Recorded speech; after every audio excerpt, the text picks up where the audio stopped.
7 дугаар бодлогын хувьд 5, 2, 7, 9 цифруудээр 4 хуваагдах 4 оронтой тоо хэдийг зохиох вэ гэсэн.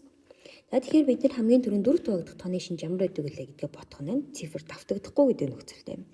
Тэгэхээр бидний хувьд 4 хуваагдах тооны шинж бол сүүлийн 2 оронд 4 хуваагддаг байх ёстой. Тэгвэл эдгээр тоонуудыг ашиглаад сүүлийн тоонууд маань хэд байвал 4 хуваагдах вэ гэдэг боломжуудаа эхлээд харна гэсэн. Тэгэхээр бидний тэр тухайн боломжууд нь АВ 52 гэсэн 4 оронтой тоо байж болно. Эсвэл АВ 72 гэсэн 4 оронтой тоо байж болно. Мөн адилхан эсвэл АВ 92 гэсэн 4 оронтой тоо байж болно. За ингээд үзэх юм бол бидний хувьд за эхнээс нь хаашаалгаа л да. АВ 52 гэдэг тоогоор төгсгөлөөр төгсөж байгаа бол хэдэн 4 оронтой тоо байж болох вэ гэхээр бид нар 5-ын цифр, 2-ын цифр ашигласан юм чинь цаана нь 7-9-ийн цифр үлдэж байгаа гэсэн. Тэгэхээр 7-9-ийн цифрыг ашиглаад 1000-ийн орон дээр 2 нэгж тавих боломжтой. 100-ийн орон дээр 1 нэгж тавих боломжтой. Учир нь бид нар цифр давтагдахгүй гэсэн учраас ингээ 2-ыг 1-ээр үржүүлээд 2 ширхэг тоо үүснэ. Энд ямар 2 ширхэг тоо үүсэх вэ гэхээр 7952 гэдэг тоо үүсч болно. Эсвэл 99752 гэдэг тоо үүсч болно гэсэн.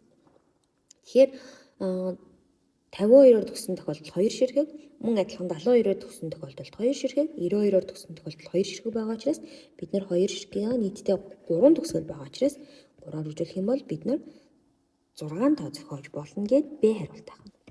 За хэрвээ боломж тоолохоо ингэж үржүүрийн аргаар ашиглаж чадахгүй байх юм бол боломжуудаа цуулаа бичиж болно гэсэн бид нарт харьцангуй цөөхөн боломж байгаа учраас за дараагийн 8 дугаар бодлого нь за дарааллын гишүүн бүр өмнөх гишүүн бүрээс 0.1-ээр их гэсэн. За ингээд 0.1, 0.2, 0.3, 0.4. Бид нар гишүүн бүрээс игдэн зүй тогтлууд нь бол бүгдээрнгийнх нь 0.1-ээр нэмэгдэж байгаа байх нэ гэсэн. За тэгвэл 1-ээс 100 хүртэлх дугаартай бүх гишүүдийн нийлбэрийг нь болё гэсэн. За тэгвэл бид нар энэчнээс хамгийн түрүүнд 1-ээс 100 хүртэлх дугаартай гишүүдийн нийлбэрийг олно гэдэг чинь 100 ширхэг тоо байгаа гэсэн. Тэгэхээр 100 ширхэг тоо бүгднгийн нэмж чадахгүй учраас хос болгодог аргаа ашиглаад болгоно. Тэгэхээр 100 ширхэг тоон дотор маань 100 ширхэг тоог бид нар 2-2-оор нь хос болгох юм бол нийтдээ 50 хос үүснэ гэсэн. За гэтэл 50 хос үүсч байгаа бол нэг хосын нийлбэр хэд юм бэ гэдгийг олох хэрэгтэй. Тэгэхээр бид нар нэг хосын нийлбэрийг олохдоо хамгийн ихний тоон дээр нь хамгийн төгсгөлийн тоогоо нэмнэ. Тэгэхээр бид нар 100 гишүүн маань хэд юм бэ гэдгийг олох шаардлагатай болно гэсэн. За тэгэхээр 100 гишүүнээ олохын тулд бид нар эхлээд энэ зүй тогтлынхаа дүрмийг тодорхойлох хэрэгтэй тийм ээ. Тэгэхээр бид нар 0.1-ээр нэмэгдэж байгаа тэрийг гишүүнийхээ тоогоор үржүүлээд өгчдөг. Гишүүний тоогоор. За гэтэл үржүүлээд байхад бид нар энд хувьд яадаг вэ гэхээр энд 0.1 байгаа. Бид нар эхнийхээ гишүүнийг гаргаж авахын тулд 0.1 дээр ямар нэгэн тоо нэмж хасаж өгөх үү гэдэг тоо гарч ирдэг. Гэтэл энэ хоёр маань хоорондоо тэнцсэн учраас ямар ч тоо нэмж хасаж өгөх шаардлагагүй юм а гэсэн. Тэгэхээр одоо бид нар яаж вэ гэхээр 100 дахь гишүүнийг олох гэж байгаа.